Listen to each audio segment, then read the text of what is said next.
This is level 1 of the CFA program, the topic on fixed income and the reading on fixed income securities. And as you look through these LOSs, there's describe and compare and describe. All right, principal repayment structure. So notice what we have there. We have the coupon payments there, so those are annual. But then at the very end, this is a lump sum future value payment. It's going to be $1,000 per bond in almost all cases. And so the question then becomes, how does a company make that final lump sum payment?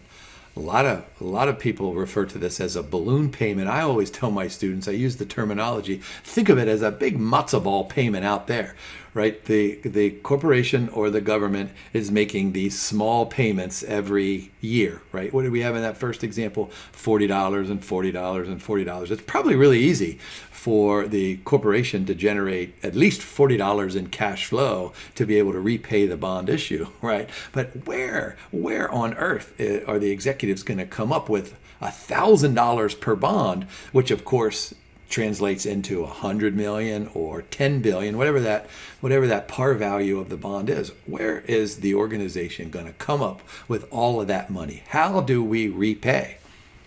Well, of course, the obvious answer is that, boy, this asset is going to generate lots of cash flows over the life, and we'll just have that money available.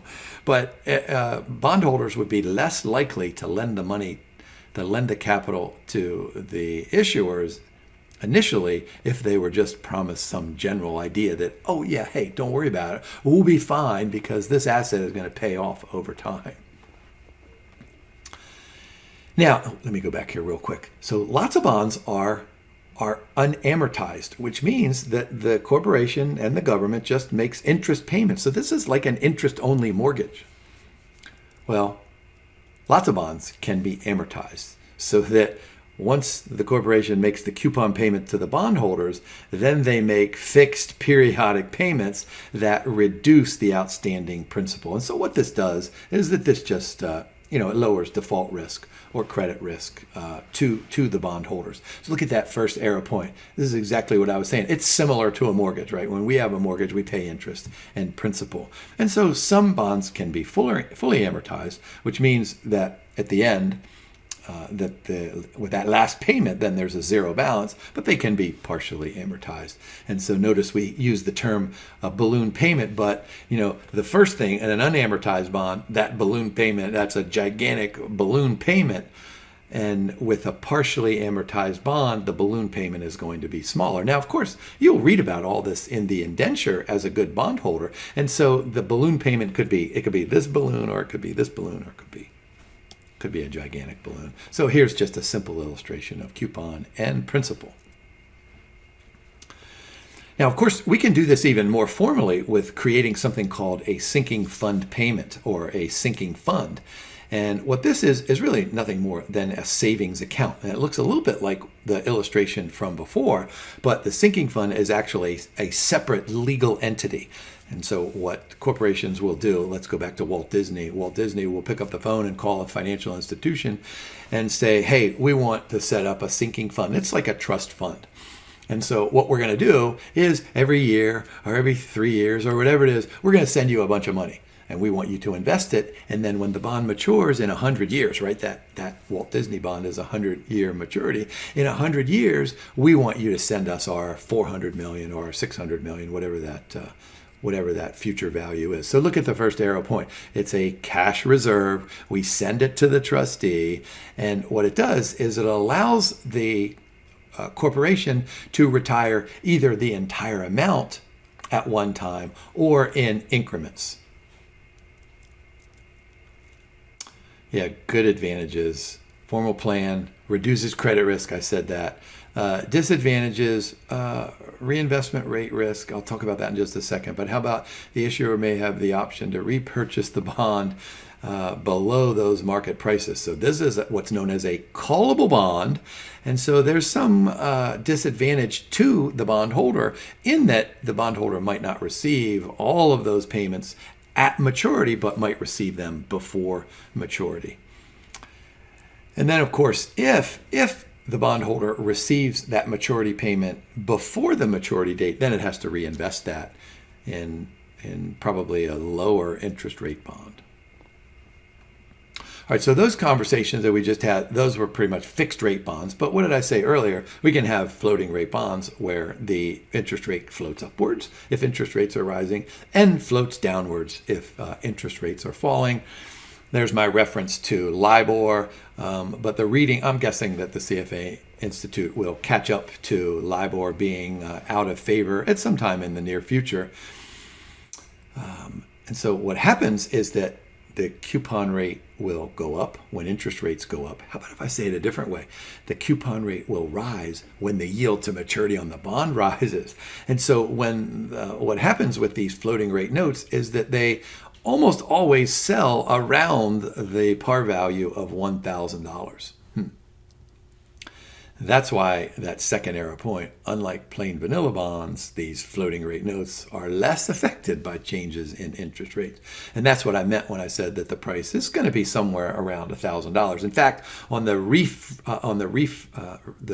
the date in which the coupon paid is set, then the price is probably going to be $1,000.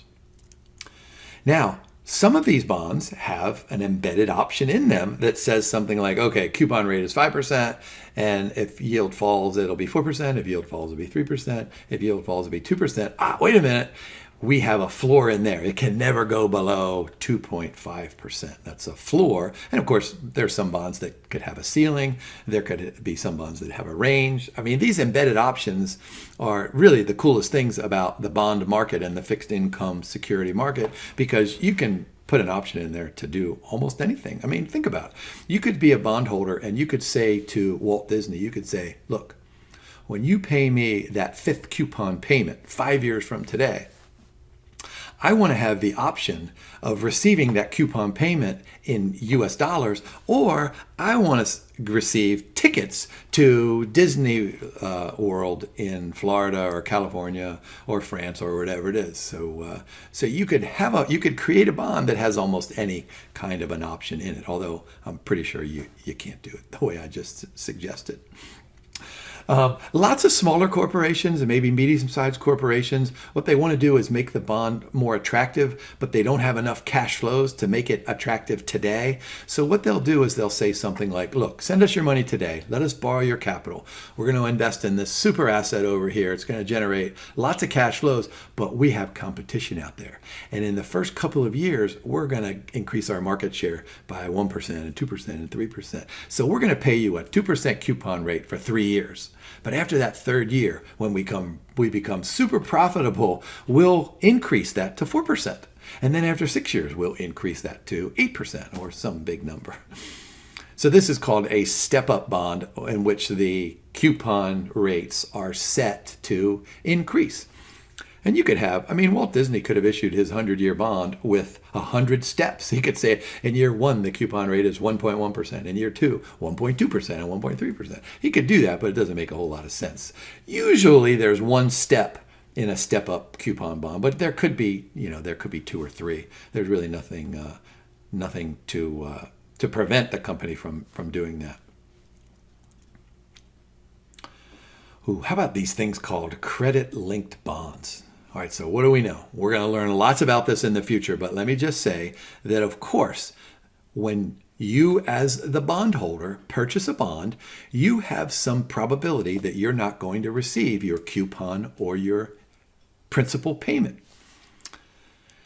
So how do you measure that risk? Can we call that default risk or credit risk? I'll use those terms interchangeably now. Maybe in the future we'll maybe subtly distinguish between those two. But for now, think of credit risk and default risk as being identical. How do we measure that default risk? Well, what we do is we go to the experts. We pick up the phone and we call Moody's or Standard & Poor's. You've heard of these people. And what these organizations do is they go ahead and they rate the bond. And they do it very easily. So even a kindergartner can understand this. So the safest bond has a AAA rating, and the most risky bond has a single C rating. Of course, they go down to D. A bond that's rated D is one that is in default. So how about if we issue a bond that fluctuates with the credit rating? So maybe we're a medium-sized company and we have a triple B rated bond, and we're pretty sure that Moody's is going to increase our rating over time because we have this super profitable project that's going to take off in 2 or 5 years. So we'll just increase our coupon payment when our credit rating is upgraded. Or on the other hand, we can decrease our payment.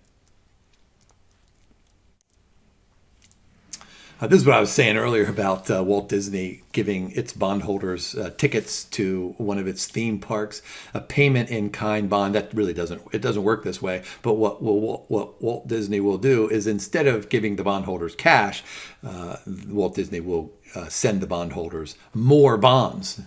And so that's why we have in bolded there additional amounts of the bond issue instead of a cash burden. And so what happens here? What happens is that over time, the total bonds outstanding increases, but today it's less because the corporation is trying to get away with issuing fewer bonds to finance the purchase of its asset. Now, some bonds can have a deferred coupon time period, so they'll say something like, hey, you know what? Send us your money today. We're going to invest in this super project over here, but we're not going to pay a coupon. So we're going to have a 0 coupon for 5 years. But then in year 6, we'll pay you a 6% coupon. So a deferred coupon bond just means that the coupons begin at some time in the future. Now, in the extreme example, you could have a 0 coupon bond where it starts out at 0 coupon and stays at a 0 coupon bond.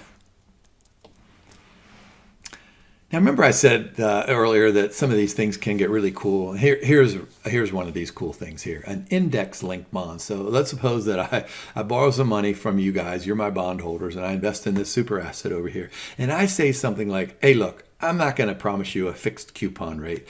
I'm not even going to promise you a step-up rate. What I'm going to do is I'm going to say whatever the coupon rate will be is going to be a function of something else.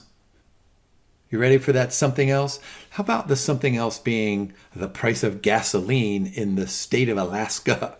Or how about the GDP in the state of Montana? Or how about the return on the S&P 500 index?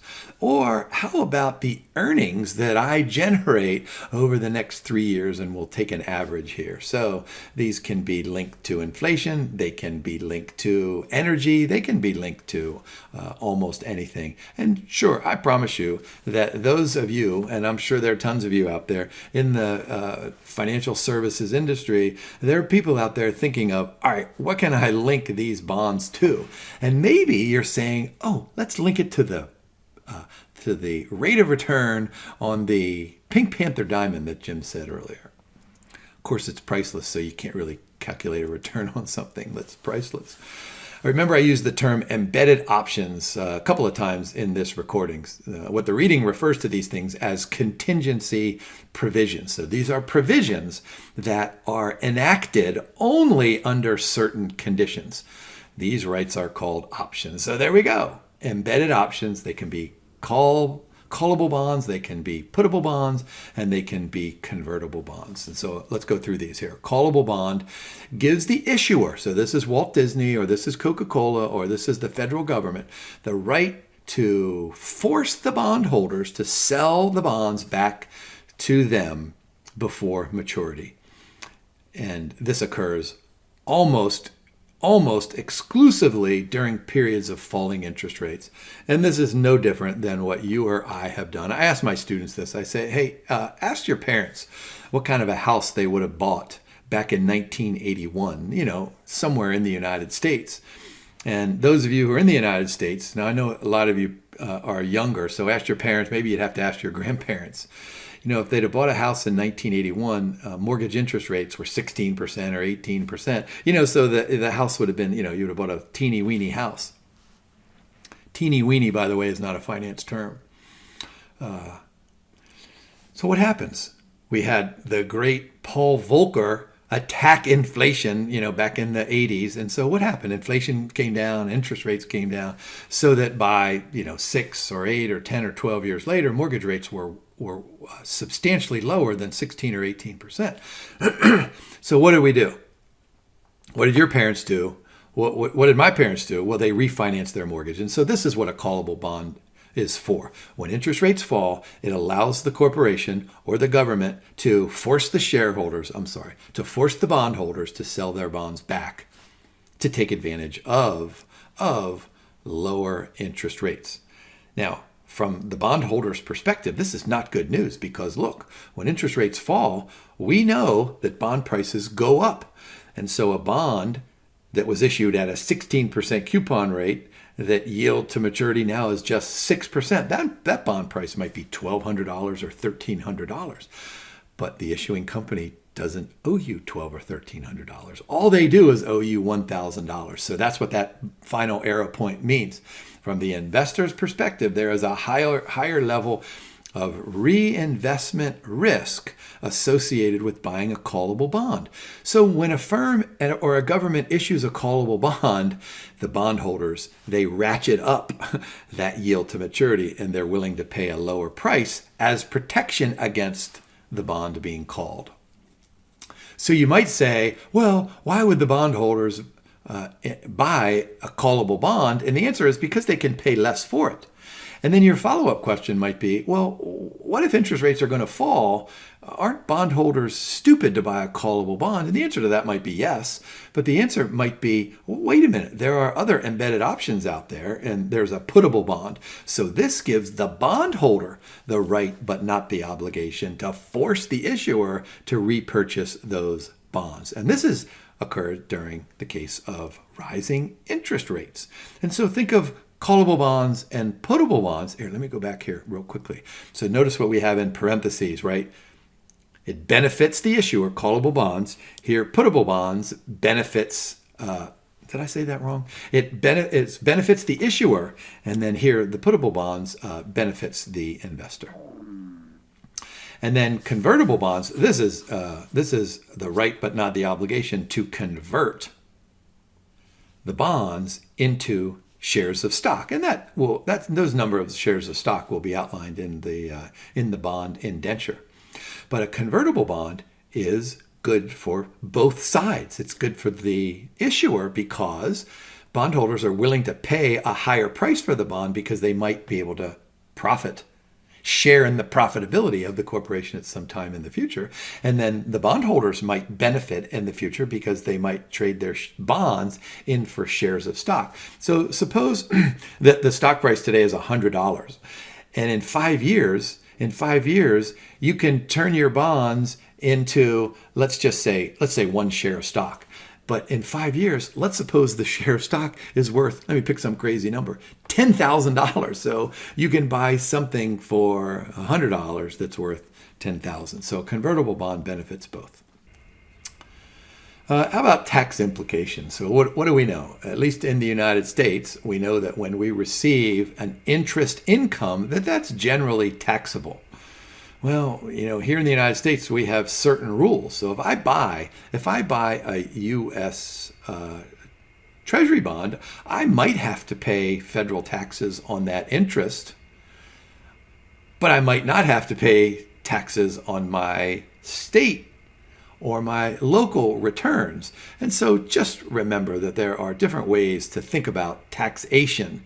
And it depends all on where the bond is issued. And of course, this gets more complex when we go to foreign markets. Now, a Eurobond is not a bond that's issued in Europe. It gets its name. And so a bond that's denominated in a currency that is not the domestic currency. So if Walt Disney here in the United States issued a Santa Claus bond up at the North Pole, that would be called a Eurobond.